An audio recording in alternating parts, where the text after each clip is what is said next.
For remove background, I've got a few photos here that I want to show you, and I'll show you how to use this tool to varying degrees of success. So the first image I have here, I figured since it's Women's History Month, I would go with a suffragist. So we've got this photo right here. It's titled Our Witch Rebecca Suffragette. This is by Harrison Ewing and it's taken sometime between 1916 and 1919. So let's take a look at this photo. If I select remove background on this photo, it takes a second to do this, so you have to be patient when you're using Photoshop. That did a really good job, I would say. Now, if you look close, you can see the hair has a problem up here. Really not uncommon, though, because Photoshop has a hard time with hair. It's very difficult to select using the tools in Photoshop. So if I had to grade this, I'd give it about an A minus. Really, I just need to do a few touch-ups around the hair up here. Otherwise, this is good to go, and I could repair any damage or crop out any parts that I don't want for use in the actual document. Let's take a look at another example. This is a photograph taken of the White City at the Columbian Exposition, late 19th century Chicago, all burned down, unfortunately. If I want to remove the background, let's say I just want to get this obelisk here. I don't recall the name of it, but I just want to select this obelisk and the base at the lagoon here. I can hit remove background, but for landscapes, I can tell you right now, you're going to get something like this. It doesn't look very good, right? It just got part of the obelisk. It doesn't really know what you're trying to select. So when you select this, you're going to have to, unfortunately, go through and use the selection tools to get this. It's going to take a while. So with landscapes, it doesn't do necessarily a great job. You usually need a very clear figure and a very clear background. You might recognize this one. This is an AI generated image. You'd think, well, it's black and white. It's got really stark lines because this has the contrast dialed up to about 110%, because that's what I prompted it to do. I wanted really high contrast to simulate that image from the graphic design idea book. Well, if I hit remove background on this one, you'd think, well, surely it's gonna get it, but no, it's way too aggressive. And the reason is, I'll undo that. We've got these shadows here that are almost the same color as the tires of the car, and it sort of chomps off the edges. So it's not going to work very good for this one either, unfortunately.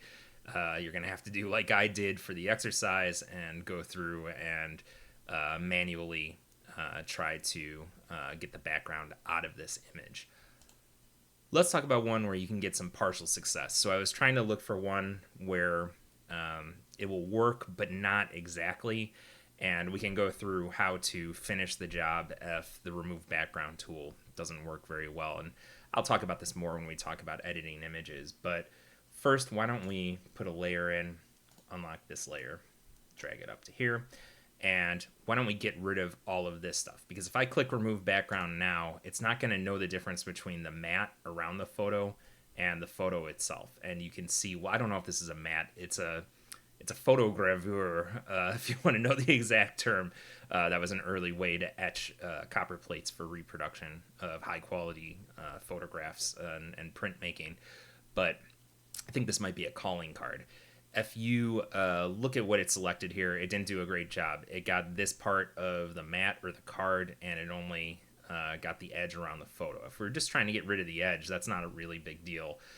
We can very easily go through and select it with the ellipse tool, and we can do that right now. It's not going to be exact because I noticed this image is kind of tilted, but I'll drop in some guides and we can remove the matte part, because really what we want to get rid of is this sheet or curtain or whatever the background was for the original photograph that's behind Abraham Lincoln here.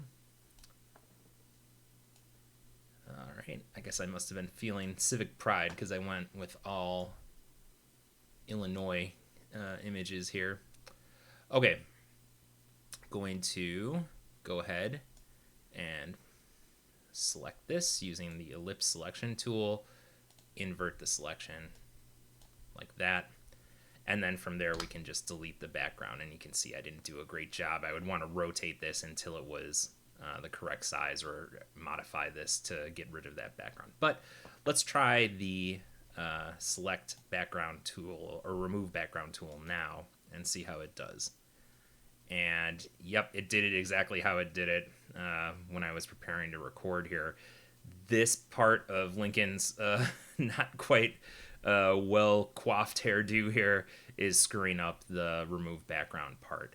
So what you'd have to do is you'd have to go in here and try to select the part here that you want to modify, and we would have to go to select and mask, and then you could go ahead and go through and get rid of all of this. Maybe when we talk about editing images, we can talk a little bit about how you go about doing that. But eventually, if you stick with it like I did, you can get a pretty nice crop, or a pretty nice removal of the background on the image just by erasing the parts that you don't need.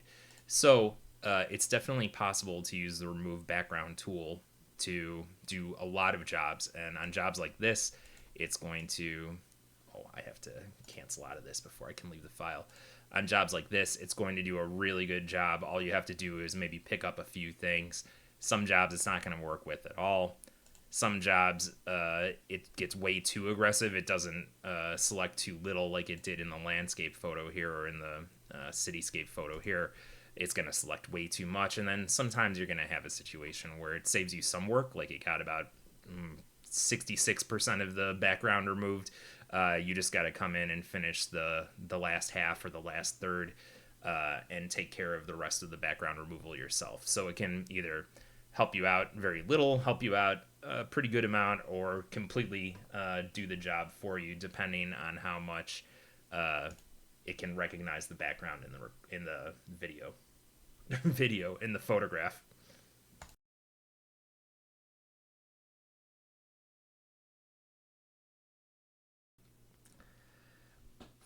So I definitely understand the allure of autofill for creating a very quick layout, and I'll show you a couple that I made here. I made this one in kind of an Art Deco style, and then I made this one down here as kind of a retro-futuristic type look. While I understand the allure of trying to quickly make a layout like this and getting a pattern or something that'll fit the exact space you need, I have never had that much success with the Adobe generative fill. That doesn't mean you won't, though. So I'm showing you the tool in the hopes that maybe it makes your life easier, although I can't say for sure that it will. But I'll show you two different examples, and I'm going to talk over the clips I recorded because I'm going to try to speed them up so that you don't have to sit there watching the progress bar. Alright, so I will talk over these video clips here, and I'll show you how I made these two layouts using generative fill. So for the first one, I wanted to go with something that was maybe a little bit Art Deco influenced, and I didn't get very specific. You should probably be as specific as you can, although I've noticed on Adobe specificity doesn't always help. So you'll see, I sped the part up where it's generating them. You'll see it gives you three different options when you ask it to create a generative fill. And you can either pick from these three, or if you like, or I suppose I should say if you don't like any of them, you can regenerate or type in a different prompt and try to get something else. So I just decided to finish the layout here, but I wanted to show you that you can resize the file or the fill you made so that it can fit your design how you want it to. So that's one of the big advantages of using generative fill. So I've got one more example here that we can take a look at. This one, I'll show you, I didn't succeed the first time I used it, but what I started by doing was just making an ellipse here, or a circle, I guess you would say, and I'm going to try to get like a star field effect, basically like what you would see if you're in a spaceship or looking through a telescope, something cosmic. You probably noticed I do that a lot for my examples in this class. So I started out with this prompt, and this prompt, as you'll see in a second here, did not yield anything fruitful. Weirdly enough, I think that the shape that you choose maybe influences how it ends up looking. Like this one kind of has a donut shape. They were all kind of like circular oriented. I think maybe because I started with a circle, but I'm not really sure on that one. But it was just an odd thing that it would assume that I wanted something that was circular shaped, and I'm going to regenerate it here and give it something a little more concrete. I think Starfield threw it for a loop. It was, instead of thinking of stars, it was thinking of stars over a nature landscape, like a field. I don't know exactly how it misinterpreted that one. And this one doesn't really give me very much to work with either, I have to say, although that's the one I end up going with here. You can see that again they were all kind of circular. That one actually put a telescope literally into the layout. So with this one, what I decided to do is just resize it. I accidentally resize it the wrong way here. I don't hold down shift, so it gives me not what I was looking for, but I fix it right here. And then I'll just fast forward through the rest of this where I set some text on top of it so you can kind of see how you might use it as a layout feature. And I went with a very futuristic font, Strelka.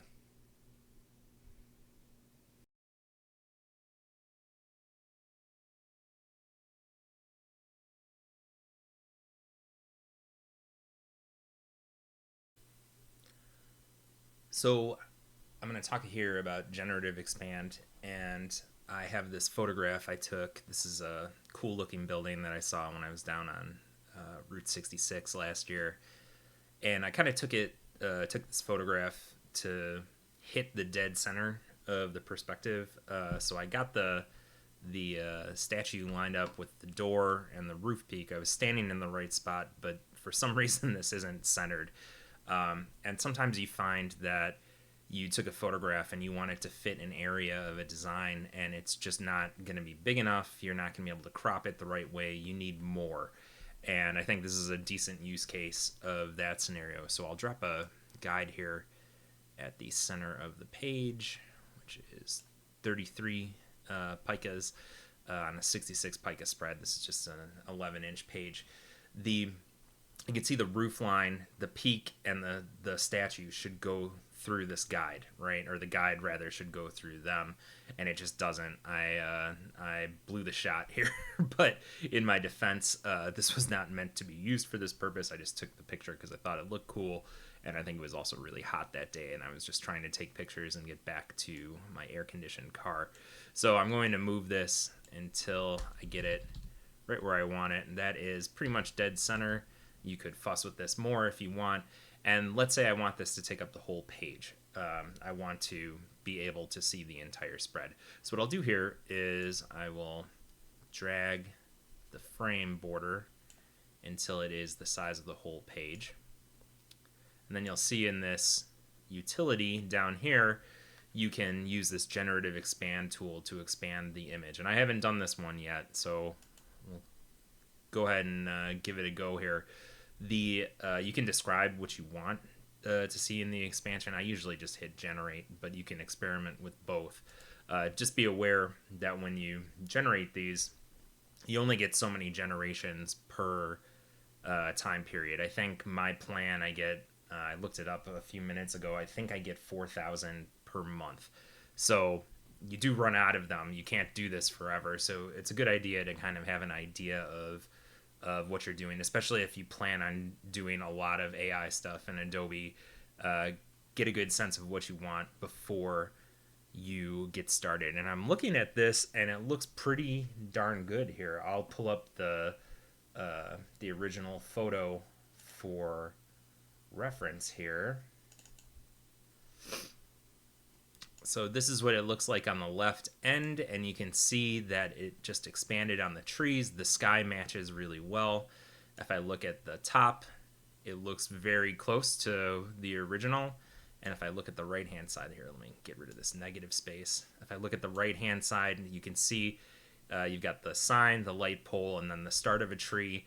It expanded it, and it even finished up this building for me. So if I were going to use this for a project, and maybe this is a cover, or I'm running some text up here in the negative space, this is going to work just fine for my purposes. And now, look, if I want to be a perfectionist, I'm happy that it is directly centered on the page. So when you print this page, it's going to be the center line of the photo that I intended is going to be pretty much dead on with the actual image itself. So I'm satisfied with these results. Now, it gives you different options. I think I'm on this one, right? You take a look at this. It looks a little bit different. The tree looks a little bit different. You can take a look at this option. This one's not as good. It looks kind of glitchy here, right? Why is there one branch sticking out of this tree? Or it doesn't even look like a branch. It looks more like a generative AI artifact, to be quite honest. So if I go back to this one probably looks the best. Although as I'm looking at these trees, you can see something doesn't look exactly right, but you would have to scrutinize it pretty closely to notice any difference. Okay, so this is a perfect use case. I took the photo, I own the photo. I can manipulate it however I want. If I want to apply AI to it, it's nobody's business but mine, right? Because I am the rights holder on this photo.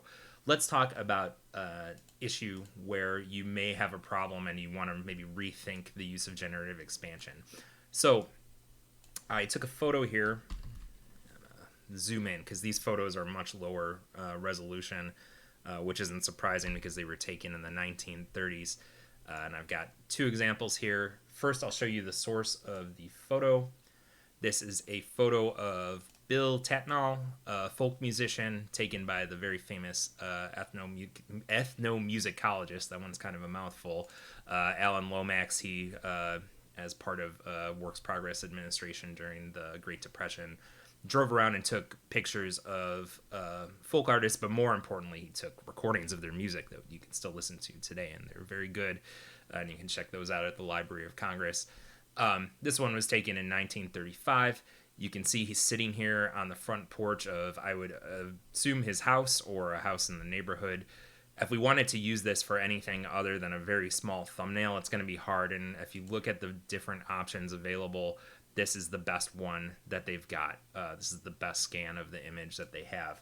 So we're pretty limited in what we can do. Now, if you just take the photo as it is when you download it, like this, you can see this is from a negative, so there's a border around the photo. And if you leave that border on and you use generative expand, it takes the edges, and don't ask me to explain how the AI works in this situation, but if you leave that black edge around the photograph, what you're going to get is just more negative space. It's not going to actually extend the image. For this one, I cropped the image out in Photoshop. I just took away the black edge of the image, and then I had it do generative expand, and you can see it does a pretty good job here. If I zoom in a little bit closer here, oops, I need to click on this to zoom in. There are some issues. So for instance, the actual source photograph gets a little blurry around the edge, and generative expand doesn't seem to pick up on that, and what you instead get is a very crisp looking image. Now, it does try to accommodate for the fact that this is an old damaged photo. You can see it throws in a few artifacts to make it look more in line with the original image. But if you're trying to do this and you're going to somebody's going to be scrutinizing it very closely, you'll notice you can see basically where the real image stops and the generative image starts. Okay, so technical stuff aside, let's ask the question, should you do this? So the original is a historical photograph. The rights holder is no longer with us. That was Alan Lomax. But even so, this was taken for WPA, so he's not really the rights holder. This is in the public domain. But this is a real person sitting at a real house who is a real artist. And the photograph itself would be considered artwork too, right? So what you're doing is you're modifying somebody else's photograph and you're making it fit whatever layout you're going for. The question then becomes, how much are you changing it? Now here I would argue that there's not a huge change, but we really don't know. This forest is an invention of the of the computer mind, right? And there's various different options that it gives you for this. For instance, let's see if I can click on another one. oh, well, I might need to actually download these to change it because it's not the last one I was working on. But the forest is a wholesale invention. We really don't know what was behind the photograph because the photograph ends. If we had more photographs, which there are a few more in the set, you could try and pick one that's more representative. But realistically, what you're doing is you're creating a synthetic work here because, well, I guess you would call it a hybrid real and synthetic work because what you've got here is a real photograph taken by a real person of a real person that you're then adding more to. And I would argue that in this case, it's not really a huge change to extrapolate what the landscape was behind this house, but you should be cognizant of the fact that you're transforming that image in such a way that it's no longer true to the original image. It's a new creation, and we have to act accordingly and think about the ethics in that situation.